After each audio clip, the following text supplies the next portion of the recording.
A very good evening to all our viewers. Welcome to tonight's edition of the Evening Review. These are the headlines in tomorrow's Namibian Sun.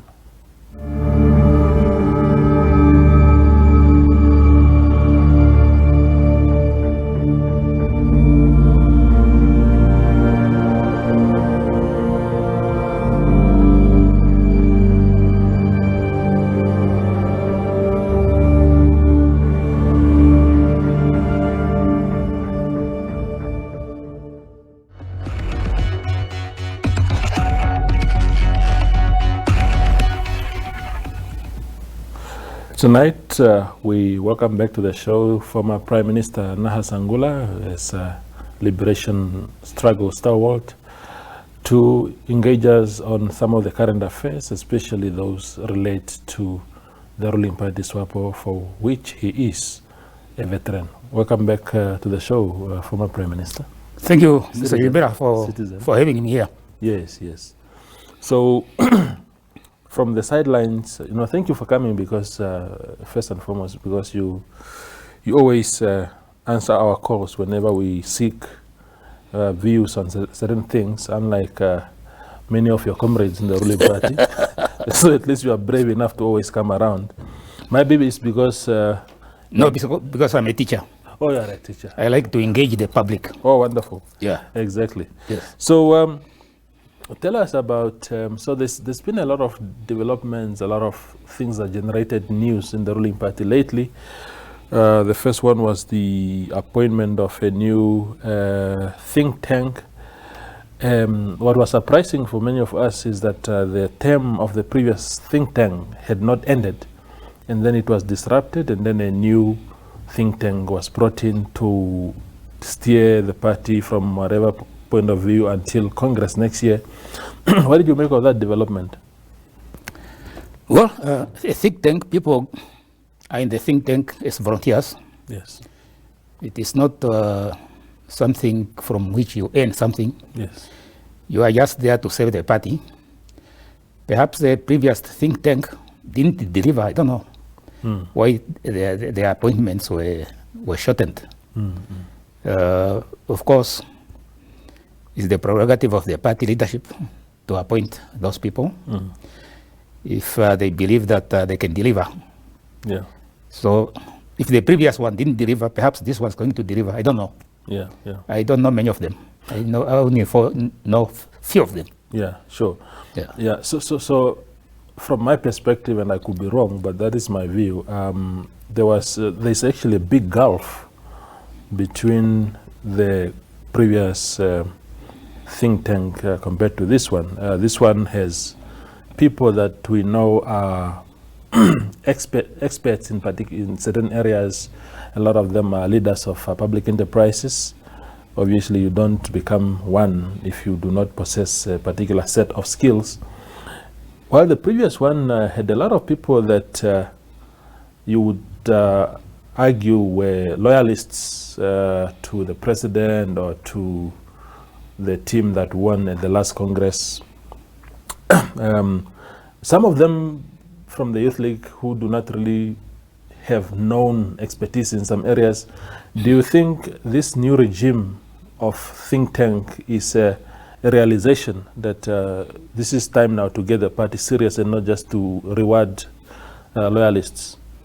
As I said, I only know few of them. Yeah. I'm not quite sure about their expertise. Yeah.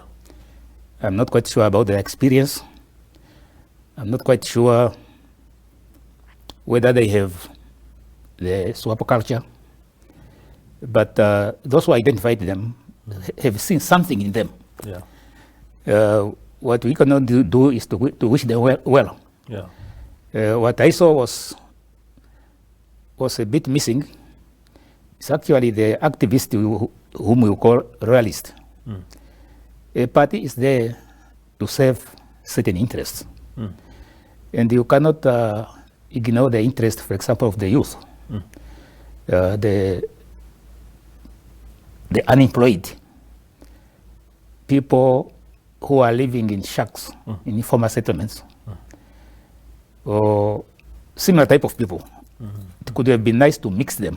Yeah. Because what you want to do is to develop a program to address the needs of the people, the voters. And many of us with paper qualifications, we are distant from the people. We probably will rely more on Googling and reading something written rather than engaging people. Yeah. The other day, I was invited to Havana in my capacity as chairman of the Community Skills Development Foundation. And I was challenged there by people. Hungry, you look in their eyes. These people are hungry. And I said, now who is the counselor of this area? You also need people who live with people. Yeah, who know the pain of the people to make a contribution, not just academic qualification. Indeed. So, speaking of the think tank in general, I mean, you were involved, I'm sure, in the conceptualization of that idea when the first think tank was appointed in 2007. How important is that voluntary body towards shaping the party and rallying it into the future as far as things like policy and the evolution of many things are concerned? A body like that one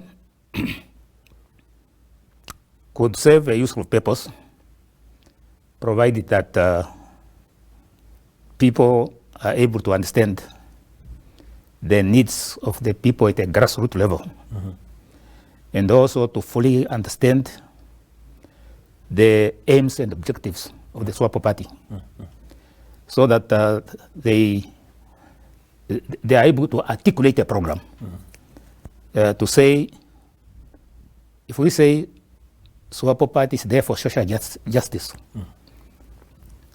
how do we operationalize this? Then you look at the community and say, well, if you want to build an inclusive society, you must do A, B, C, D, and so on. So you need that kind of interaction. It should not be a desk study. It should be something related to the actual reality of the people on the ground. Indeed. Yeah. What did you make of the newspaper headlines this week about the inclusion in this think tank of a member that is convicted of rape and is still awaiting actually the full completion of that case, because there's a pending appeal now in the Supreme Court whether the conviction stands or not. I mean, but as matters stand, this conviction stands, and the member did not serve his term or whatever yet. It has generated a lot of headlines. It has angered a lot of people, especially also when the Secretary General of the party said she does not delve into bedroom affairs, when people thought this is actually a criminal affair, not a bedroom one. What did you make of that? No, if I were the one to appoint those people, probably I would have told Comrade Dirikoro that wait until your appeal is completed. Next time, perhaps, things will be different. Now, it's unfortunate for the Secretary General just to dismiss this issue like that. This is a gender issue. Comrade Dirikoro is accused of very serious transgression. And given the gender violence in our community, this is an issue which one is supposed to take serious. Otherwise, we are seen as if we are paying lip service to the issue of gender-based violence. So to me, that was rather unfortunate. Yeah. There are, of course, there are similar things in the party, but they are still not very similar. As a matter of fact, others are different. Because for the past 2 to 3 years, we've been battling this whole thing about convicted people being allowed to serve in structures of the party or government. And some of us hold the view that if a person has paid their due, maybe you were convicted of something, and then you were fined and you paid your fine, and natural justice would dictate that you deserve a second bite at the cherry. So that's a different one. But this particular one is a bit different. So the precedence is actually dangerous that has been set, would you not say? Yes, it's not a good precedent at all, because next time you will have difficulty in separating issues. Some people, when convicted, they are told to leave the office. Some people, when convicted, they are appointed to certain positions. It does not give the party moral high ground at all. I think along your views that if somebody has paid his due, there must be sunset somewhere. That okay, after perhaps 5 years, we can still accommodate you. So that there's no double jeopardy. All of us make mistakes. And as human beings, obviously we will continue to make mistakes. They say human is error, forgiveness divine. So sometimes we have also to forgive. Indeed. Yeah. We go for a quick break and then I will come back shortly. Strike it gold and win 5,000 Namibian dollars in cash with Neo Paints. Simply buy Neo Paints products from the selected range and stand a chance to get one of 12 mystery buckets filled with gold paint. All 12 winners will each get 3 extra paint buckets equal to their purchase. One to replace the gold paint, the second to use on your project, and the third to give to a charity of their choice. One winner can score another 10,000 Namibian dollars by showing us your creative use of the golden paint. The best project wins the cash. Offer is valid from 27 September to 18 December at your favorite hardware store nationwide. Visit us at neopaints.com for more competition details and follow us on Facebook for weekly competition updates. Neo Paints, a coat of excellence.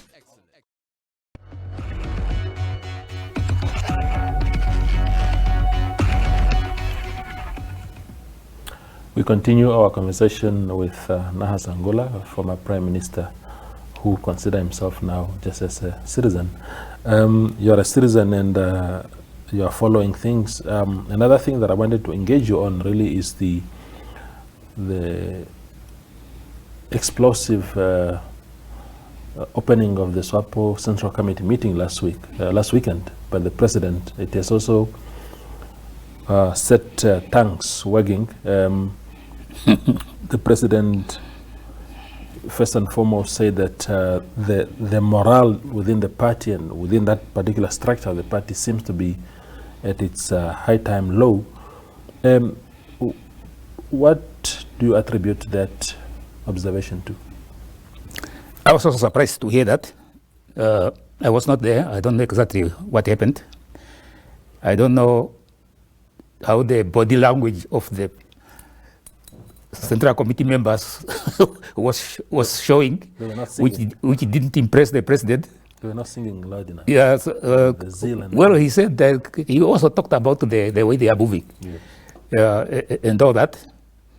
I cannot say that people might be under pressure. The Central Committee is not a body where you sit and get paid. You go and sit there the whole day. Perhaps they give you a cup of tea. That's it. And then not everybody in the Central Committee is employed. Some people might be finding it difficult, and also the impact of the pandemic on the minds of the people, the economic downturn, and all these kind of things. But what I would have suggested if I were him is that the party should start to have workshops so that some of the things can be discussed in those kind of workshops, not in a public forum. To say that we should be seen as dynamic, we should be seen as energetic, as creative. If we want the people to take notice of us. Now there are many forces now in the political sphere.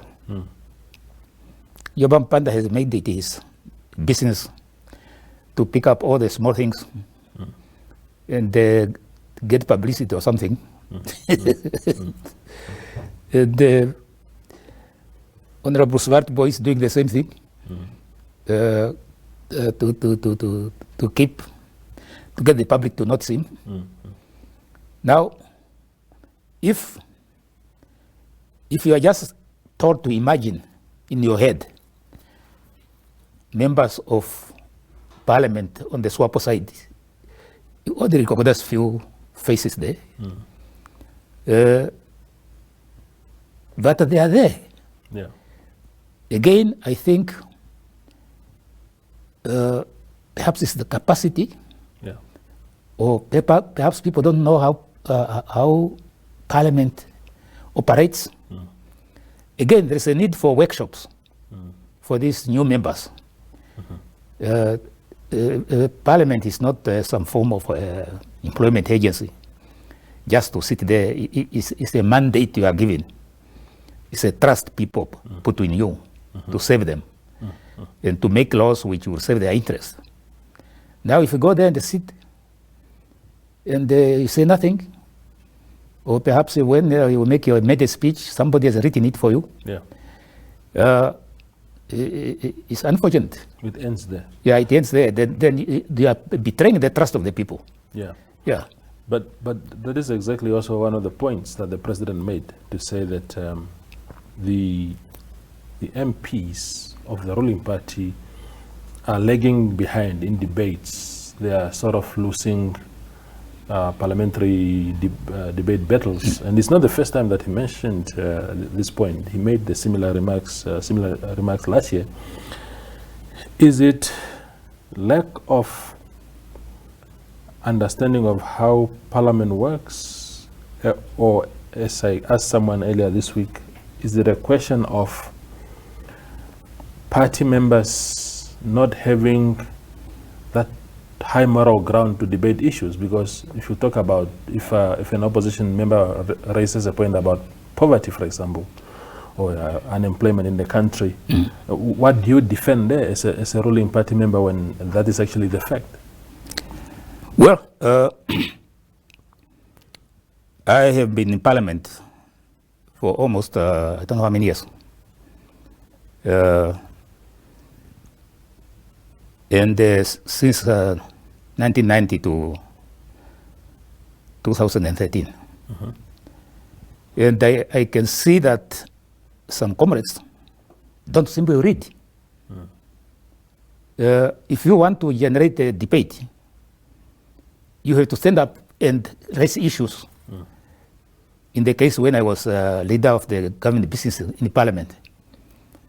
Otherwise, people just go there with a small something, some even watch movies in the parliament. What is that? The parliament is a secret place. Yeah. Now, the problem is that there is no reading culture in Namibia. People are not informed. Yeah. You mentioned the issue of unemployment. Yes, it is true. There is a high level of unemployment, but there are also efforts to assist young people to get skills. I myself, I ran the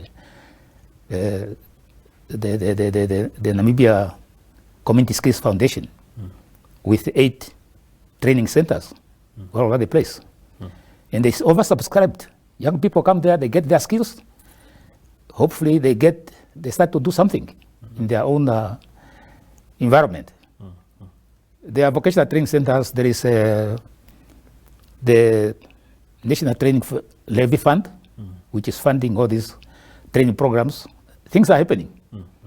Then, of course, we have to admit that the economy is not performing well.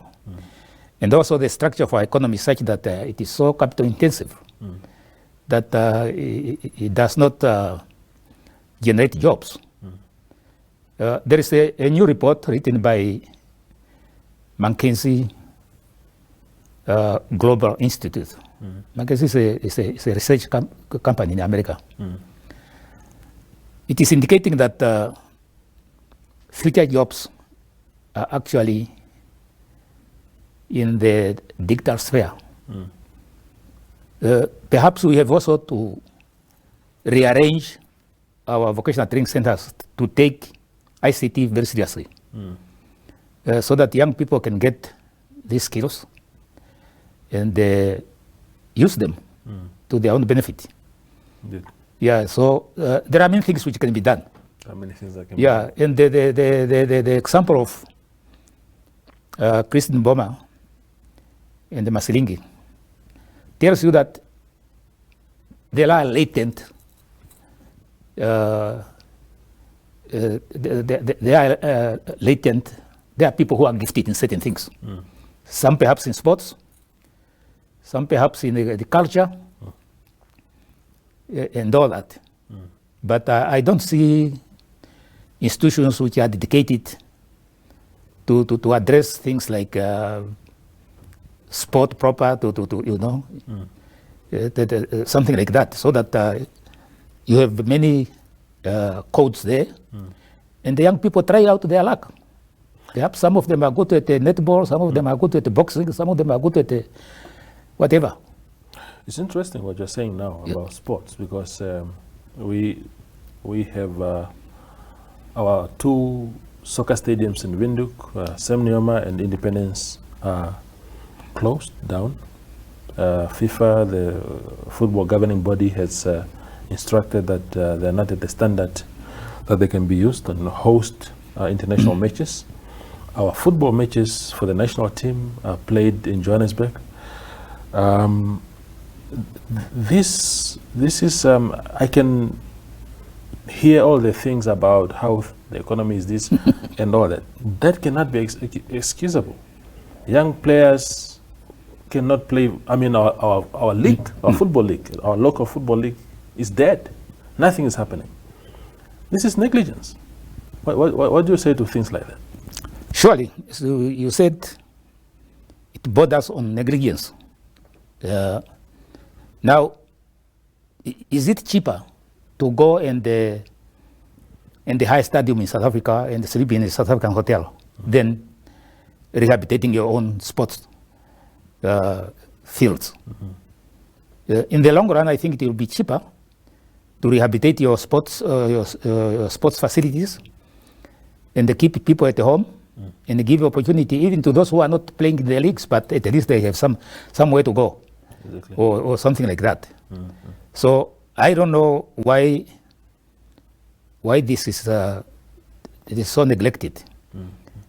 It's just like one colleague of mine was given a portfolio of employment creation, and he was not given a budget line to see what kind of things he can do. Things like public works or something. And they said, I'm giving this portfolio and I have no budget. It's the same thing. You appoint a minister of sports, and sports facilities are falling apart. What's the point? Exactly. Because I mean, for me, I think as a country we must improve and not retrogress. I mean, we inherited as a country Independence Stadium, a functioning facility. Now it's in the state that it is, and it makes me very sad as a sports lover, knowing what that facility has done for this country, not only for national pride. It brought us together as Namibians. We cheer our national team we forget about our political affiliations and our tribal identities and rally behind our team. And now we don't do that. And so many Namibians have been identified by international scouts, and then they ended up joining big teams abroad and made a living out of it. So it's not just a mere question of a stadium not functioning. There are so many knock-on effects. But the final question to you, former Prime Minister, is as we... A quick one on your last one. Yes. When I was Minister responsible for sport a long time ago, it was a short time, I was working on establishing an endowment fund for sports, so that you don't always just depend on the budget, the annual budget. Perhaps this is still doable if you establish an endowment fund, like we have the levy. Perhaps resources which are being abused to like fisheries, you can now give that fund a fish quota, so that it can take care of sports people. Yes. Resources are there, but it's a question of how you allocated them. Yeah. Indeed. I think in the interest of time, we'll end it here. Mr. Angula, thank you very much for making time and for always... it's a pleasure, it's a pleasure, it's a pleasure. With your, yes. Yeah. Continue educating the public. Yes. With your interviews. Yes. We appreciate it. Thank you. Thank you very much. That's Nahas Angula, is former Prime Minister of our country and also a member and veteran rather, of the ruling party Swapo. Thank you for watching.